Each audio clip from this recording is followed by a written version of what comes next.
Hello दोस्तों, पीके हिंदी कहानी channel में आप सभी का स्वागत है। आशा करता हूँ कि आप बढ़िया होंगे। अगर आपको कहानियाँ देखना या सुनना पसंद है तो चैनल को सब्सक्राइब एंड वीडियो को लाइक। हम आपके लिए नई नई कहानियाँ लाते रहेंगे। दूसरे दिन रोहन सर ठीक 10 बजे ऑफिस में पहुंचे। हायत अपनी सीट पर नहीं थी। रोहन सर के आते ही सब लोगों ने खड़े होकर गुड मॉर्निंग कहा।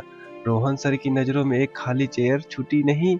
यहाँ कौन बैठता है? मिस हायत, आपकी असिस्टेंट सर, शिक्षित ने जवाब दिया। ओके, वह जैसे ही आए उन्हें अंदर भेजना। रोहन लैपटॉप खोलकर बैठा था, कंपनी के रिकॉर्ड चेक कर रहा था। ठीक 10 बजे कर 30 मिनट पर हायत ने रोहन सर के केबिन के दरवाजे खटखटाए। मैं आई कम इन सर?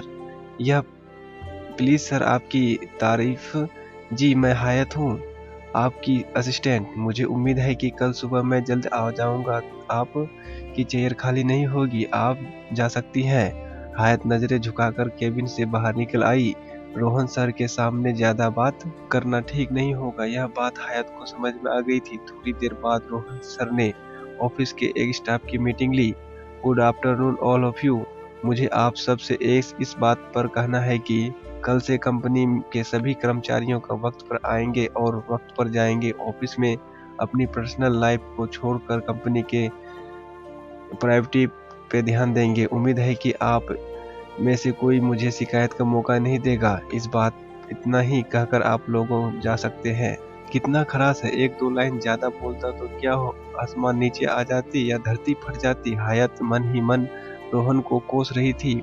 नए बॉस का मूड देखकर हर कोई कंपनी में अपने काम के प्रति सकज हो गया था। दूसरे दिन फिर रोहन ऑफिस में ठीक 10 बजे दाखिल हुआ और आज फिर हायत की चेयर खाली थी और रोहन ने फिर से शिक्षित से मिस हायत को आते ही केबिन में भेजने को कहा।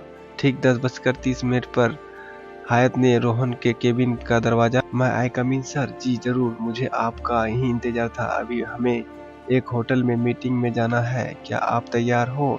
जी हाँ, निकलना है। उस मीटिंग में आपको क्या करना है यह पता है आपको? जी, आप मुझे कल बता देते तो मैं तैयारी कर लेती। आती मैं आपको भी अभी बताने वाला था, लेकिन शायद वक्त पर आना आपकी आदत नहीं है। आपकी सैलरी कितनी है? आज का तो दिन ही खराब है। यह बात कहते कहते वह अपनी गाड़ी में जाकर बैठ गया।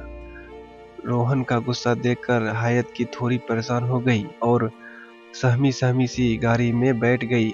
ऑफिस में पहुंचे ही रोहन ने हैदराबाद कंपनी के साथ अपने किए हुए कॉन्ट्रैक्ट के डीलिंग मांगे। इस कंपनी के साथ 3 साल पहले एक कॉन्ट्रैक्ट हुआ था कि लेकिन अब हायत यहाँ काम नहीं करती थी, इसलिए उसे वह फाइल मिली नहीं रही थी। मिस हायत का क्या आप शाम को फाइल देंगी मुझे? रोहन केबिन से बाहर आकर हायत का पर चिल्ला रहा था कि सर, वह फाइल मिल नहीं रही है। जब तक मुझे फाइल नहीं मिलेगी आप घर नहीं जाएंगी। यह बात सुनकर तो हायत का चेहरा ही उतर गया। वैसे भी ऑफिस में सब के सामने डांटते से हायत को बहुत ही इंसल्टी फील हो रहा था। शाम के 6 बज चुके थे, फाइल मिल ही नहीं रही थी। सर, फाइल नहीं मिल रही है। रोहन कुछ बोल नहीं रहा था, वह अपने कंप्यूटर पर काम कर रहा था। रोहन की खामोशी हायत को बेचैन कर रही थी। रोहन का रवैया देखकर वह केबिन से बाहर निकल आई और अपना पर्स उठाकर घर निकल गई। दूसरे दिन हायत को रोहन से पहले ऑफिस में हाजिरी थी। हायत को देखकर ही रोहन ने कहा, मिस हायत, आज आप गोडाउन में जाएं, आज हम माल भेजना है। आई होप आप यह काम ठीक से कर लोगी। हायत बिना कुछ बोले ही नजर झुकाकर चली गई। 3 बजे तक कॉन्ट्रैक्टर आए नहीं। 3 बजने के बाद कंटेनर में कंपनी का माल भरना शुरू हुआ। रात के 8 बजे तक काम चलता रहा। हायत की बस छूट गई। रोहन और उसके पापा कंपनी से बाहर निकल ही रहे थे कि कंटेनर को देखकर वे गोडाउन की तरफ मुड़ गए। हायत का एक टेबल पर बैठी थी और रजिस्टर में कुछ लिख रही थी। तभी मिर्जा साहब के साथ रोहन गोडाउन में आए। हायत को वहां देखकर रोहन को कुछ गलत हुआ गया, इस बात का एहसास हुआ। हायत, तुम अभी तक घर नहीं गई हो? मिर्जा सर ने पूछा। नहीं सर, बस जा ही रही थी। चलो जाने दो, कोई बात नहीं, आ जाओ, तुम्हें छोड़ देते हैं। अपने पापा का हायत के प्रति इतना प्यार भरी रवैया देखकर रोहन हैरान हो रहा था, लेकिन वह कुछ बोल भी नहीं रहा था। रोहन का मुंह देखकर हायत ने नहीं सर, मैं चली जाऊंगी कहकर उन्हें टाल दिया। हायत बस स्टॉप पर खड़ी थी। मिर्जा सर ने फिर से हायत को गाड़ी में बैठने की गुजारिश की। इस बार हायत ना ही नहीं कह सकी। हम तुम्हें कहाँ छोड़ दें दी, मुझे सिटी हॉस्पिटल जाना है। सिटी हॉस्पिटल क्यों? सब कुछ तो ठीक है। मेरे पापा को कैंसर है, उन्हें वहाँ एडमिशन किया है। फिर तो मुझे तुम्हें पापा से हम भी एक मुलाकात करना चाहते हैं। कुछ ही देर में हायत अपने मिर्जा सर के और रोहन के साथ अपने पापा के कमरे में आई।